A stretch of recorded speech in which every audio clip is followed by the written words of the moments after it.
নমস্কার বন্ধুরা, গোপালের হেসেলে আপনাদের সবাইকে স্বাগত।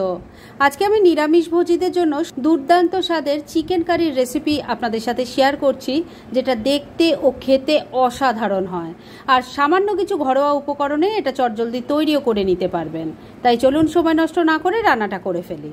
আজকের এই দুর্দান্ত স্বাদের ইউনিক রান্নাটা করার জন্য মিক্সির জারটা নিয়ে নিয়েছি। এর মধ্যে প্রথমে আমি একটু সেদ্ধ করা সয়াবিন বেটে নেব। সেজন্য মিক্সির জারের মধ্যে সব সয়াবিনগুলো দিয়ে দিলাম, আর এর সাথেই দুটো কাঁচা লঙ্কাও দিয়ে দিচ্ছি।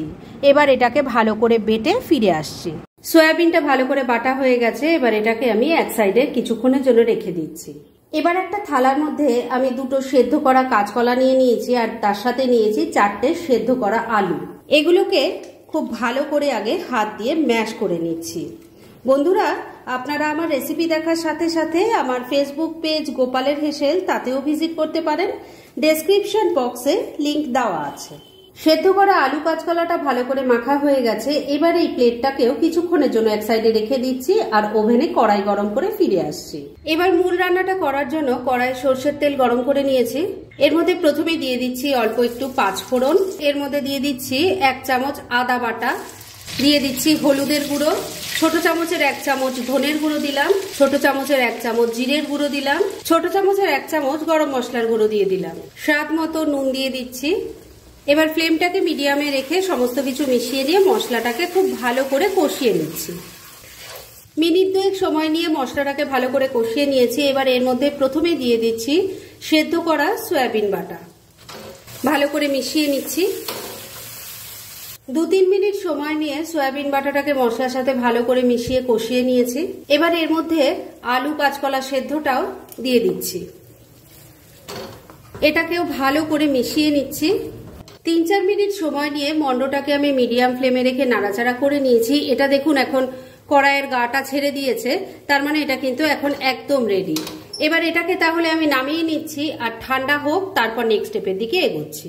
তৈরি করে রাখা মন্ডটা এখন ঠান্ডা হয়ে গেছে। এবার এর থেকে আমি নিরামিষ চিকেনগুলো তৈরি করে নেব। 2 হাতে একটু তেল লাগিয়ে নিয়েছি। এবার এর থেকে অল্প অল্প করে পোরশন নিয়ে নিচ্ছি। নিরামিষ চিকেনের লেগ পিসগুলো তৈরি করার জন্য আইসক্রিমের যে স্টিকগুলো হয়, এগুলো কিন্তু বাজারে সবসময় অ্যাভেলেবেল। এই ধরনের কয়েকটা স্টিক নিয়ে নেবেন, আর এই যে পোরশনটা নিলাম এর মধ্যে লাগিয়ে নিয়ে চিকেনের লেগটা খুব সহজেই তৈরি করে নেওয়া যাবে। দেখুন, একটা নিরামিষ চিকেনের লেগ পিস তৈরি করে নিয়েছি। এটা বানানো কিন্তু খুবই ইজি, একটু অসুবিধা হবে না। খালি বানানোর আগে হাতে একটু তেল লাগিয়ে নেবেন, তাহলেই কিন্তু আর কোনো রকম অসুবিধা হবে না। যাই হোক, একটা লেগ পিস তো তৈরি হয়ে গেছে। এইভাবে আমি এই পুরো মন্ডটা থেকে এইভাবে লেগ পিস তৈরি করে নিয়ে তারপর নেক্সট স্টেপের দিকে এগোচ্ছি। সমস্ত নিরামিষ চিকেনের লেগ পিসগুলো দেখুন আমি তৈরি করে নিয়েছি। এবার এই প্লেটটাকে কিছুক্ষণের জন্য আমি এক সাইডে রেখে দিচ্ছি, আর নেক্সট স্টেপের দিকে এগোচ্ছি। এবার চিকেনের লেগ পিসগুলো ভাজবো, তবে ওগুলো ডাইরেক্ট ভাজা যাবে না, তাহলে ভেঙে যাবে। তার জন্য একটা ব্যাটার তৈরি করছি। সেজন্য এই বাটিটার মধ্যে আমি 1 কাপ পরিমাণ বেসন নিয়ে নিয়েছি। এর মধ্যে দিয়ে দিচ্ছি 2 টেবিল স্পুন কর্নফ্লাওয়ার, দিয়ে দিচ্ছি 2 টেবিল স্পুন ময়দা, স্বাদ মতো নুন দিয়ে দিলাম, দিয়ে দিচ্ছি অল্প হলুদের গুঁড়ো, অল্প একটু কাশ্মীরি মির্চ পাউডার দিয়ে দিলাম। সবকিছু ভালো করে মিশিয়ে নিচ্ছি। এবার অল্প অল্প জল দিয়ে এর একটা ব্যাটার তৈরি করে নিচ্ছি। এই ব্যাটারটা কিন্তু খুব বেশি পাতলা হবে না, একটু ঘন ধরনেরই ব্যাটারটা তৈরি করতে হবে। ব্যাটারটা তৈরি হয়ে গেছে। এবার এই বাটিটাকে আমি কিছুক্ষণের জন্য এক সাইডে রেখে দিচ্ছি। এবার লেগ পিসগুলো ভেজে নেব, সেজন্য কড়াইয়ে তেল গরম করে নিয়েছি। এই যে ব্যাটারটা তৈরি করলাম তার মধ্যে একটা করে লেগ পিস দিয়ে দিচ্ছি, ভালো করে ব্যাটারটা লাগিয়ে নিচ্ছি। এবার ভাজার জন্য বসিয়ে দিচ্ছি। আরেকটাও লেগ পিস দিয়ে দিলাম। প্রথম ব্যাচের এই দুটোই ভাজার জন্য আমি বসিয়েছি। এবার ফ্লেমটাকে মিডিয়ামে রেখে এগুলোকে উল্টে পাল্টে লাল লাল করে ভেজে নেব। প্রথম ব্যাচের দুটো লেগ পিস যে ভাজার জন্য দিয়েছিলাম, সেগুলো দেখুন উল্টে পাল্টে লাল লাল করে ভেজে নিয়েছি। এবার এই দুটোকে আমি তেল ঝরিয়ে তুলে নিচ্ছি, আর বাদ বাকি যে কটা আছে সে কটাকেও সেম এইভাবে ভেজে নিয়ে তারপর নেক্সট স্টেপের দিকে এগোচ্ছি। এবার লেগ পিসগুলো ভাজার পর এই তেলের মধ্যে প্রথমে দিয়ে দিচ্ছি অল্প গোটা জিরে, দিয়ে দিচ্ছি একটা তেজপাতা, একটা শুকনো লঙ্কা। এর সাথেই যাচ্ছে গোটা গরম মশলা, তার মধ্যে আছে 2-3টে এলাচ, 2-3টে লবঙ্গ আর একটা দারচিনি। ফোড়নটাকে কয়েক সেকেন্ড একটু ভাজা ভাজা করে নিচ্ছি। ফোড়নটা ভাজা ভাজা হয়ে গেছে। এবার এই গরম তেলের মধ্যে দিয়ে দিচ্ছি একটু কাশ্মীরি মির্চ পাউডার, দিয়ে দিচ্ছি হলুদের গুঁড়ো, এর সাথে সাথে দিয়ে দিচ্ছি আদা কাঁচা লঙ্কা বাটা 2 চামচ। ভালো করে মিশিয়ে নিয়ে একটু কষিয়ে নিচ্ছি। মিনিট খানেক সময় নিয়ে আদা বাটাটা ভালো করে কষিয়ে নিলাম। এবার দিয়ে দিচ্ছি টমেটো বাটা। এখানে একটাই মিডিয়াম সাইজের টমেটো আছে, সেটাকে বেটে নিয়েছি। এবার গুঁড়ো মশলাগুলোও দিয়ে দিচ্ছি। হলুদের গুঁড়ো আর কাশ্মীরি মির্চ পাউডার আগেই দিয়েছি, এখন দিয়ে দিচ্ছি ছোট চামচের 1 চামচ জিরের গুঁড়ো। জিরে ধনে সবই 1 চামচ করে দিয়ে দিলাম। গরম মশলার গুঁড়োটাও দিয়ে দিলাম। স্বাদ মতো নুন দিয়ে দিচ্ছি। অল্প কয়েকটা দানা চিনি দিয়ে দিলাম। এবার অল্প জল অ্যাড করছি, না হলে মশলাটা কষানো যাবে না। এবার ফ্লেমটাকে মিডিয়ামে রেখে সমস্ত কিছু মিশিয়ে নিয়ে মশলাটা খুব ভালো করে কষিয়ে নিচ্ছি। 2-3 মিনিট সময় নিয়ে মশলাটা খুব ভালো করে কষিয়ে নিয়েছি। এবার এর মধ্যে দিয়ে দিচ্ছি 3 চামচ ফেটানো টক দই, দিয়ে দিচ্ছি একটু কাসুরি মেথি, মিশিয়ে নিচ্ছি। এবার গ্রেভির জন্য জল দিয়ে দেব। যে যেমন গ্রেভি চান সেরকমই জল দেবেন।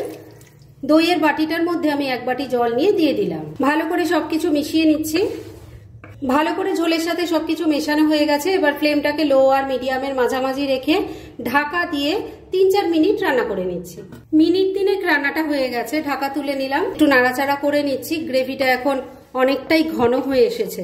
এবার এর মধ্যে নিরামিষ চিকেনের পিসগুলো দিয়ে দিচ্ছি। সবকটা নিরামিষ চিকেনের লেগ পিস দিয়ে দিয়েছি। এবার ঝোলের সাথে একটু ভালো করে মিশিয়ে নিচ্ছি। এগুলো ঝোলের মধ্যে দেওয়ার পর কিন্তু খুব বেশি সময় রান্না করবেন না, কেননা এগুলো নরম তো। ঝোলে গিয়ে বেশিক্ষণ রান্না করলে এগুলো আরো নরম হয়ে যাবে, তখন দেখতে বা খেতে কোনোটাই ভালো লাগবে না। দিয়ে দিচ্ছি 3-4টে কাঁচা পাকা লঙ্কা। মিনিট 2 আবারও রান্না করে নিচ্ছি। মিনিট 2 রান্নাটা হয়ে গেছে, ঢাকা তুললাম। এবার কিন্তু রান্না একদম রেডি। এইটুকু গ্রেভি থাকতে থাকতে আমি নামাবো, কেননা এটা ঠান্ডা হলে আরো ঘন হয়ে যাবে। তাই গ্যাসটা এখানেই বন্ধ করে দিলাম। আর এটাকে আর ঢেকে রাখা যাবে না, তাহলেও কিন্তু স্টিমে এগুলো নরম হয়ে যাবে। তাই ডাইরেক্ট সার্ভ করে আপনাদের দেখাচ্ছি। ফ্রেন্ডস, আমার আজকের এই দুর্দান্ত স্বাদের চটজলদি চিকেন কারির রেসিপি একদম রেডি হয়ে গেছে এবং আমি সার্ভ করে দিয়েছি। ভীষণ ইজি একটা রেসিপি। ঘরোয়া কিছু উপকরণ দিয়ে যে এত টেস্টি একটা রান্না করা যায়, সেটা একবার ট্রাই না করলে আপনারা বুঝতেই পারবেন না।